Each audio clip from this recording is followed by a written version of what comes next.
출애굽기 16장. 이스라엘 백성들이 모두 엘림을 떠나 신광야로 갔다.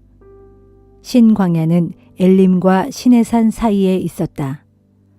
그때는 이스라엘 백성들이 이집트에서 나온 지 둘째 달 보름이 되는 날이었다. 그곳 광야에서 이스라엘 백성들은 모세와 아론에게 불평을 늘어놓았다. 차라리 이집트 땅에서 주의 손에 죽는 편이 나았을 뻔했소. 거기서는 우리가 고기 삶는 솥 주변에 둘러앉아 배불리 먹기라도 했소. 그런데 당신들이 우리를 이 광야로 끌고 들어와 우리를 다 굶겨 죽이고 있소. 그때 주께서 모세에게 말씀하셨다. 내가 너희에게 먹을 거리를 하늘에서 비처럼 내려주겠다. 백성들에게 날마다 밖으로 나가서 그날 먹을 만큼을 거두어 드리라고 하여라. 이런 식으로 나는 백성들을 시험하여 그들이 과연 나의 지시를 따르는지 지켜보겠다. 엿새째 되는 날에는 다른 날에 거두어 드리는 것보다 갑절로 거두어 드리도록 하라. 모세와 아론이 온 이스라엘 백성들에게 말했다. 저녁 때가 되면 여러분은 주께서 여러분을 이집트 땅에서 이끌어내셨다는 사실을 분명히 알게 될 것입니다. 그리고 아침이 되면 여러분은 주의 영광을 똑똑히 보게 될 것입니다. 주께서는 여러분이 주께 불평하는 소리를 직접 다 들으셨습니다. 대체 우리가 누구라고 여러분은 우리를 향하여 원망하는 것입니까? 모세가 계속해서 말을 이었다. 이제 주께서는 여러분을 배불리 먹이실 것입니다. 저녁에는 고기를 공급하여 먹게 하시고 아침에는 빵을 공급하여 먹게 하실 것입니다. 그것은 주께서 여러분의 불평하는 소리를 다 들으셨기 때문입니다. 대체 우리가 누구입니까? 우리를 향해 늘어놓은 여러분의 불평은 우리를 향한 것이 아니라 사실 주를 향한 것입니다. 모세가 아론에게 말했다. 이스라엘 백성들에게 이렇게 알리시오. 모두 주 앞으로 가까이 오시오. 주께서 여러분의 불평하는 소리를 들으셨소. 라고 말입니다. 아론이 이스라엘 백성들에게 말하는 동안 백성들이 광야 쪽을 바라보니 거기에는 주의 영광이 구름 가운데에 나타나 있었다. 주께서 모세에게 말씀하셨다. 이스라엘 백성들이 불평하는 소리를 내가 다 들었다. 너는 그들에게 이르기를 너희가 해질녘에는 고기를 먹게 될 것이고 아침이 되면 빵을 배불리 먹을 수 있게 될 것이다. 그제야 너희는 내가 너희의 주 하나님인 줄을 알게 될 것이다. 라고 하여라. 저녁이 되자 메추라기들이 날아와 이스라엘 백성들의 진영을 뒤덮었다. 아침이 되자 이슬이 진영 주변에 두텁게 내렸다. 내려앉은 이슬이 마르자 광야의 지면에 작고 둥근 것이 깔려 있었다. 그것들은 땅 위에 내린 하얀 서리처럼 얇고 고왔다. 이스라엘 백성들이 그것을 보고 서로 수군거렸다. 이게 뭐지? 그들로서는 그것이 무엇인지 도무지 알 수 없었다. 모세가 그들에게 말했다. 그것은 주께서 여러분에게 먹으라고 주신 양식이요. 주께서 명령하시길 너희 모두는 각자 필요한 만큼씩만 거두어 드려라. 한 사람당 한 오멜씩 식구 수대로 거두도록 하여라 하고 말씀하셨습니다. 이스라엘 백성들은 그대로 행했다. 어떤 이들은 더 많이 거두어 드렸고 어떤 이들은 더 적게 거두어 드렸다. 하지만 거둔 것들을 오멜 단위로 재어보니 많이 거둔 사람도 남지 않았고 적게 거둔 사람도 모자라지 않았다. 각자가 필요한 만큼씩만 거두어 드린 셈이 되었다. 모세가 말했다. 아무도 그 양식을 다음 날 아침까지 남겨두어서는 안 됩니다. 그럼에도 불구하고 이스라엘 백성들 중에는 모세의 말을 듣지 않고 아침까지 그 양식을 남겨둔 사람들이 있었다. 하지만 다음 날 아침에 보니 그 양식에 벌레가 슬어 고약한 냄새가 났다. 모세가 그들에게 화를 냈다. 사람들은 아침마다 그 양식을 자기가 먹을 만큼씩만 거두어 들였다. 남은 양식은 해가 뜨거워지면서 녹아버렸다. 매주 엿새날에는 이스라엘 백성들이 한 사람당 2오멜씩 갑절의 양식을 거두어 들였다.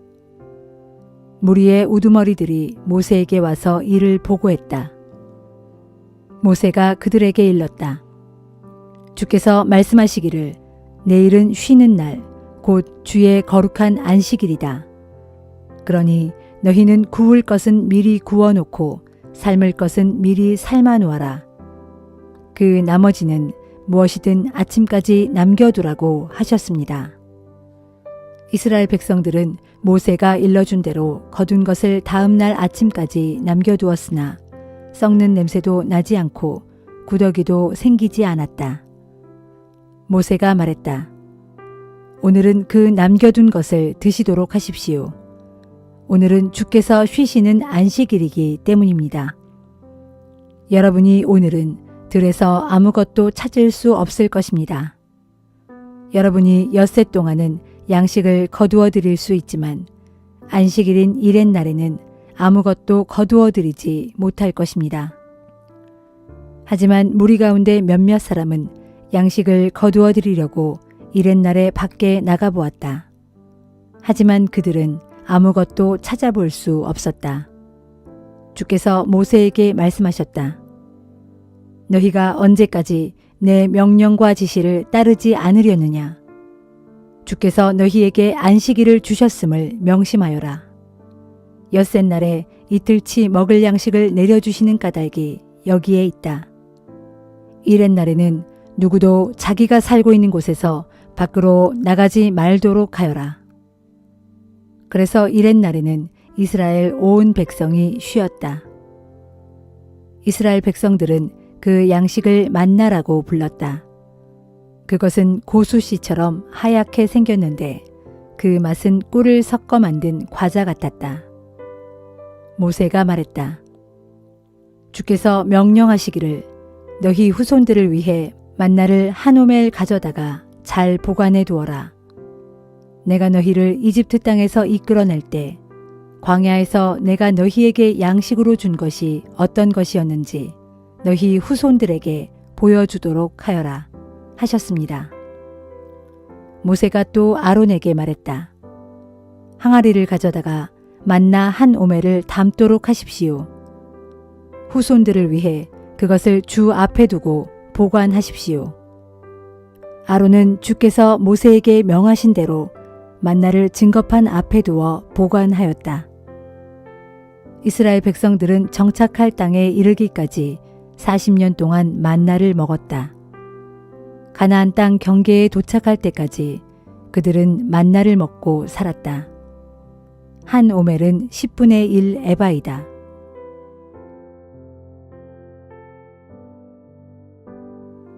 누가복음 19장.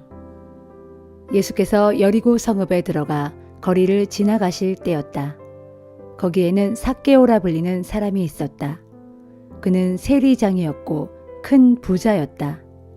삭개오는 예수를 보려고 애썼지만 키가 작은 데다가 사람들에게 떠밀려 예수를 볼 수가 없었다. 그래서 그는 일행을 앞질러 달려가 길가에 있는 뽕나무 위로 올라갔다. 일행이 그곳에 이르자 예수께서 위를 쳐다보시고 삭개오를 부르셨다. 삭개오여, 어서 내려오시오. 오늘은 내가 당신의 집에서 묵어야 하겠소. 그러자 삭개오는 얼른 내려와서 크게 기뻐하면서 예수를 자기 집으로 모셔드렸다. 이것을 보고서 사람들이 서로 수군거리며 아니 예수께서 죄인의 집에 묵으시려고 들어가시다니 하고 말했다. 삭개오는 일어서서 주님 앞에 이렇게 말했다. 주님, 제 재산의 절반을 가난한 사람들에게 나눠주겠습니다. 그리고 만일 제가 남을 속여서 빼앗은 것이 있다면 4배로 갚겠습니다. 예수께서 삭개오에게 말씀하셨다. 오늘 이 집에 구원이 이르렀소. 이제 이 사람도 아브라함의 자손이요. 보시오, 인자는 잃어버린 사람을 찾아 구원하러 이 땅에 왔소. 이어 예수께서 비유를 하나 말씀해 주셨다. 이 비유를 말씀하신 것은 예수께서 예루살렘 가까이에 오셨으므로 사람들이 이제 곧 하나님의 나라가 임할 것으로 생각하고 있었기 때문이었다. 예수께서 말씀하셨다. 귀족 출신인 어떤 사람이 왕위를 받아오려고 먼 나라로 떠나게 되었소. 길을 떠나기 직전 그 귀족은 10명의 종을 불러 모은 후 그들 각자에게 한 문화씩을 주면서 말하기를 내가 돌아올 때까지 이것으로 장사를 하여라 하였소. 그러나 그 귀족의 일부 백성들은 그를 미워한 나머지 그 나라로 사절단을 보내어 우리는 이 사람이 우리의 왕이 되는 것을 원하지 않습니다 하고 전하게 했소. 하지만 그 귀족은 결국 왕위를 받아가지고 자기 나라로 돌아왔소. 그리고 그는 사람을 시켜 자기가 돈을 맡긴 종들을 불러오게 했소. 그들 각자가 얼마나 벌었는지 셈해 보기 위해서였소. 첫 번째 종이 와서 말했소. 주인님, 저는 주인님이 맡기신 한 문화로 10문화를 벌었습니다. 주인이 말했소. 참 잘했다, 착한 종아. 내가 작은 일에 충실하였으니 내게 10고을을 다스릴 권한을 주겠다. 두 번째 종이 와서 말했소. 주인님, 저는 주인님이 맡기신 한 문화로 5문화를 벌었습니다. 주인이 말했소. 너도 잘했구나. 너에게는 5고을을 다스릴 권한을 주겠다. 세 번째 종이 와서 말했소. 주인님, 여기 주인님이 제게 맡기신 한 문화가 있습니다. 저는 이 돈을 보자기에 잘 쌓아두었습니다.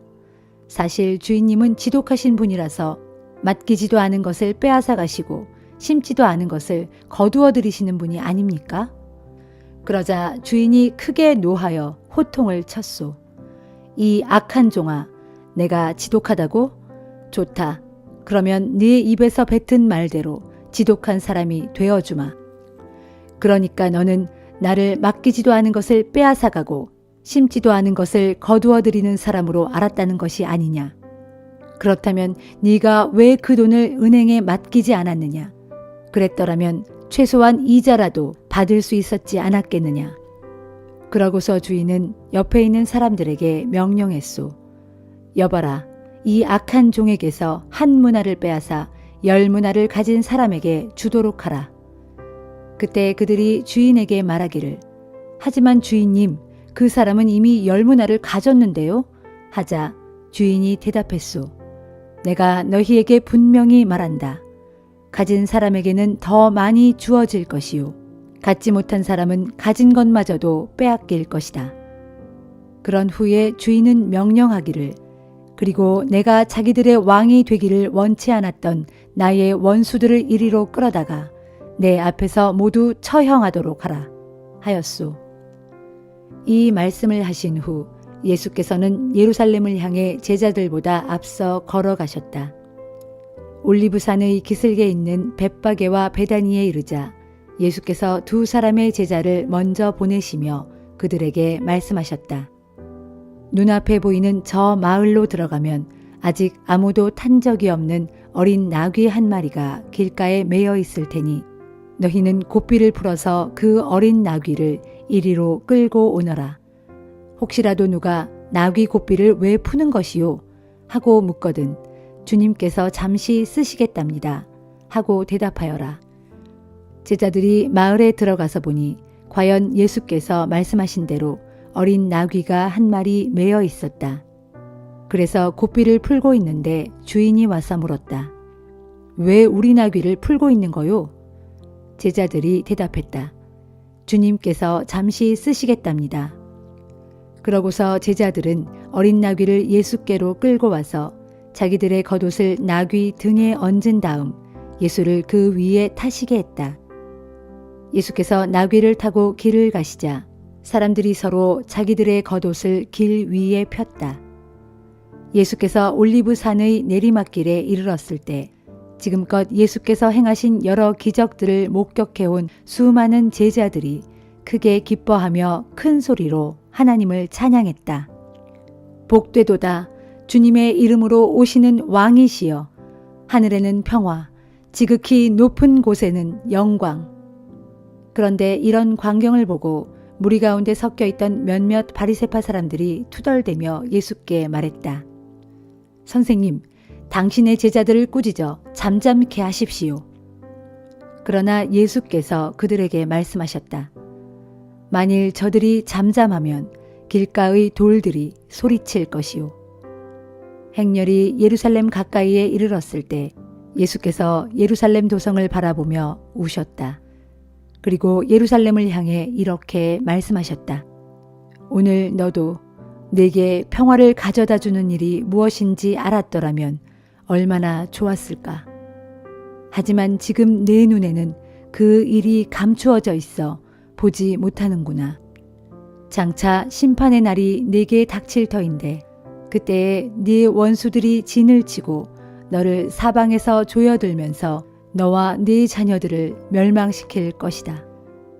그때에 네 원수들은 너를 철저히 파괴하여 돌 하나도 다른 돌 위에 얹혀있지 못하게 할 것이다. 그것은 하나님께서 너를 찾아오신 때를 네가 알아차리지 못했기 때문이다. 예루살렘에 입성하신 예수께서는 성전에 들어가셨다. 그리고 거기에서 장사하는 사람들을 쫓아내시며 그들에게 말씀하셨다. 성경에 기록하기를 내 집은 기도하는 집이다 하였건만 지금 당신들은 내 집을 강도의 소굴로 만들어버렸소. 그런 후 예수께서는 날마다 성전에서 가르치셨다.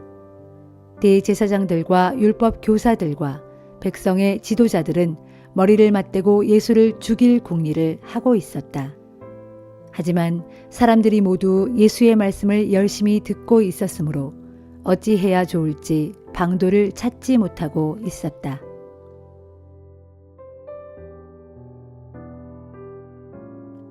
욥기 34장. 그러고서 엘리후가 다시 말을 이었다. 지혜가 많으신 어르신들, 내 말을 들어보십시오. 아는 것이 많으신 어르신들, 내 말에 귀 기울여 보십시오. 혀가 음식 맛을 분별하듯이 귀는 그 말이 옳은지 그른지를 알아차립니다. 그러니 무엇이 옳은지 우리 스스로 분별해 봅시다. 무엇이 선한지 한번 알아보도록 합시다.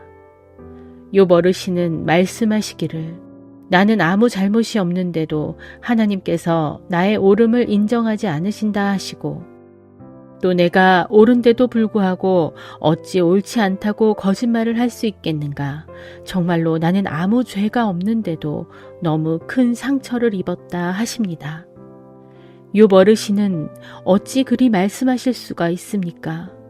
도대체 욥 어르신 같은 사람이 어디에 또 있겠습니까?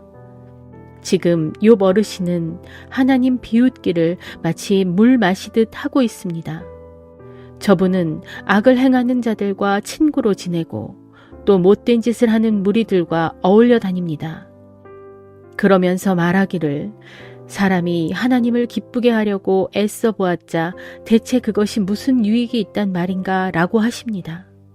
그러니 분별력을 지니신 어르신네들, 내 말을 좀 들어보십시오. 하나님께서 악을 행하실 수가 있습니까? 전능하신 분께서 옳지 않은 일을 행하실 수가 있습니까? 진실로 하나님께서는 사람이 행하는 바에 따라 그대로 갚아주시는 분입니다. 사람이 어떻게 행하느냐에 따라 그에 상응하는 열매를 거두게 하시는 분입니다. 하나님께서 잘못된 일을 하신다거나 전능하신 분께서 정의를 그르치는 일은 감히 상상조차 할 수도 없습니다. 어느 누가 하나님더러 땅을 주관하라고 명하신 자가 있겠습니까? 어느 누가 하나님더러 세상을 다스리라고 맡기신 분이 있겠습니까? 만일 하나님께서 마음먹고 그 영과 숨을 거두신다면 모든 육신들은 다 같이 일시에 죽어 모두가 예외 없이 흙으로 돌아가고 말 것입니다. 그러니 욥 어르신, 분별력이 있으시다면 제발 내 말을 들으십시오. 내가 하는 말에 귀를 기울여 보십시오. 정의를 미워하는 분이 어찌 세상을 다스릴 수 있겠습니까? 욥 어르신은 의로우신 전능자를 정죄하시겠다는 것입니까? 그분께서는 심지어 왕들에게도 너는 쓸모없는 인간이다 하고 말씀하시고 귀족들에게도 너는 악하다 하고 말씀하시는 분이 아닙니까? 그분께서는 통치자들이라고 해서 그들의 편을 들어주지 않으시고 부자라고 해서 가난한 자들보다 더 대우해 주지도 않으십니다.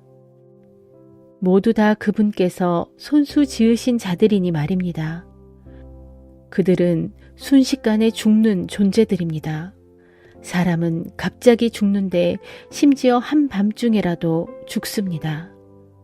하나님께서 사람을 내리치시면 아무리 강한 사람일지라도 아주 간단하게 죽고 맙니다.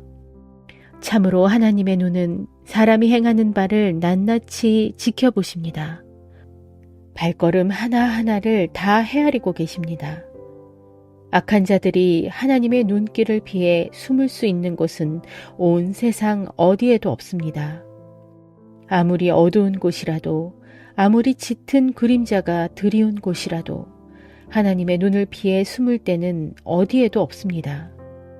평소 그 사람의 모든 것을 알고 계시는 하나님께서는 사람들을 심판하시는 데에 오래 생각하실 필요가 전혀 없습니다.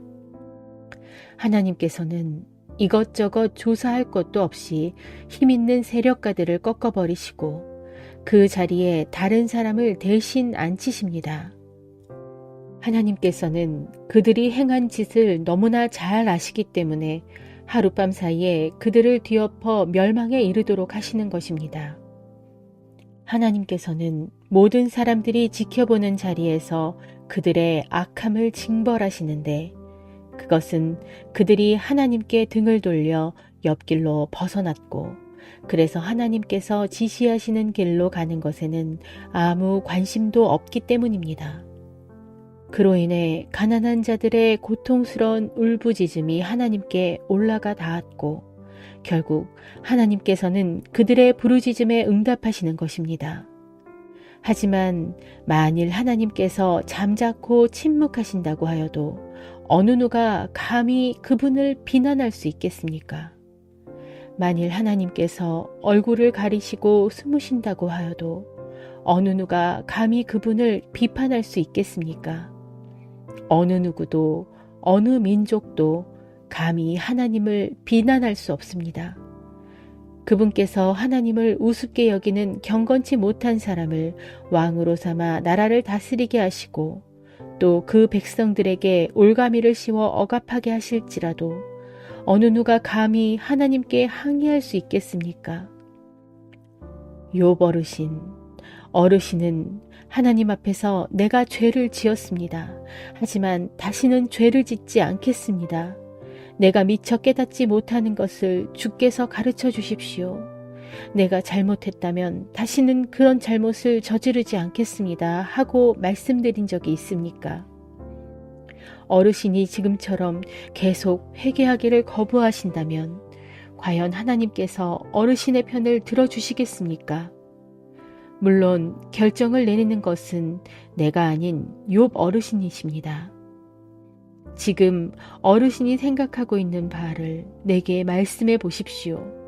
조금이라도 분별 있고 지혜 있는 사람이라면 그는 욥 어르신의 말을 듣고 내게 말하기를 욥이 알지도 못하면서 그렇게 함부로 말하는군. 욥의 말에는 아무런 지혜가 없어 할 것입니다. 맞습니다. 욥 어르신이 그처럼 악한 자들같이 말하다니 정말이지 욥 어르신은 더 호된 시련을 겪어야 마땅합니다. 욥 어르신은 자신이 지은 죄에다 이젠 반역하는 일까지 저지르고 있습니다. 우리가 보는 앞에서 경멸하듯 박수를 쳐대며 하나님을 모독하는 말을 서슴없이 해대고 있습니다.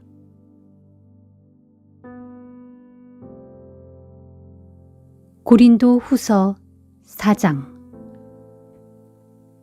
그러므로 우리는 하나님의 자비하심에 힘입어 이 직분을 감당하고 있기 때문에 결코 낙심하지 않습니다. 우리는 은밀하고 수치스러운 방법으로 일을 하지 않았습니다. 우리는 사람을 속이지 않았고 하나님의 말씀을 왜곡시키지 않았습니다. 도리어 우리는 진실을 밝히 드러냄으로써 모든 사람의 양심에 걸림이 없도록 하나님 앞에 우리 자신을 맡기고 있습니다. 만일 우리의 복음이 가려져 있다면 그것은 멸망하는 사람들에게 가려져 있는 것입니다. 그들 멸망하는 사람들로 말하자면 이 세상의 신이 믿지 않는 자들의 마음을 어둡게 하여 하나님의 형상이신 예수 그리스도의 영광스러운 복음이 가져다 주는 빛을 보지 못하게 한 것입니다. 우리는 우리 자신을 전파하려는 것이 결코 아닙니다. 다만 우리는 예수 그리스도께서 우리의 주가 되신다는 사실과 또 예수로 인하여 우리가 여러분의 종이 된 사실을 가르치고 전파합니다. 태초에 어둠 속에 빛이 비쳐라 하고 말씀하신 하나님께서 우리의 마음에 빛을 비추어 주셔서 예수 그리스도의 얼굴에 나타난 하나님의 영광을 아는 지식의 빛을 우리에게 깨닫게 해 주셨습니다. 그러나 우리는 이 귀한 보물을 우리의 깨지기 쉬운 질그릇 같은 육체 속에 담고 있습니다. 그것은 이러한 엄청난 능력이 우리에게서 나온 것이 아니라 오직 하나님께로부터 나온 것임을 보여주기 위해서입니다. 그러므로 우리는 사방에서 환난을 겪고 있어도 꺾여 좌절하지 않고 아무리 답답하고 난처한 일을 당해도 낙담하지 않습니다. 또 박해를 당해도 버림받지 않으며 얻어맞고 넘어져도 멸망하지 않습니다. 우리는 항상 우리의 몸속에 예수 그리스도의 죽음을 짊어지고 다닙니다. 그것은 우리의 몸 안에서 예수의 생명 또한 나타나게 하기 위해서입니다. 우리는 비록 살아있지만 예수 그리스도를 위해 언제나 우리 자신을 죽음에 내맡깁니다. 그렇게 하는 것은 예수 그리스도의 생명이 우리의 죽을 몸에 나타나게 하기 위해서입니다. 그러므로 우리 안에서는 죽음이 세력을 떨치지만 여러분 안에서는 생명이 약동합니다. 성경에 내가 믿었으므로 나는 말하였다 라고 기록되어 있는 것과 같이 우리 또한 동일한 믿음의 영을 가지고 있으므로 우리가 믿고 또 말하는 것입니다.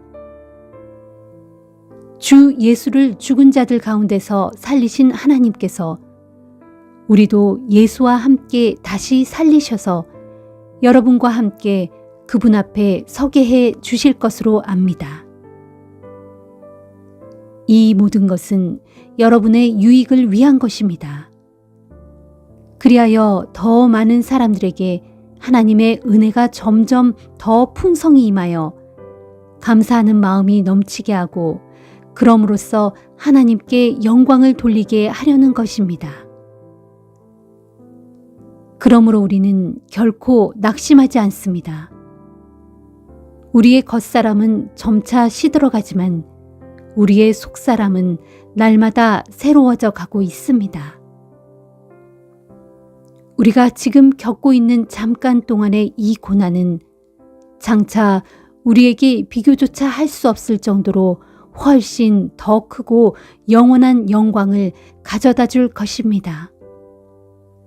그래서 우리는 보이는 것을 바라보지 않고 보이지 않는 것을 바라봅니다. 보이는 것은 잠깐이지만 보이지 않는 것은 영원하기 때문입니다.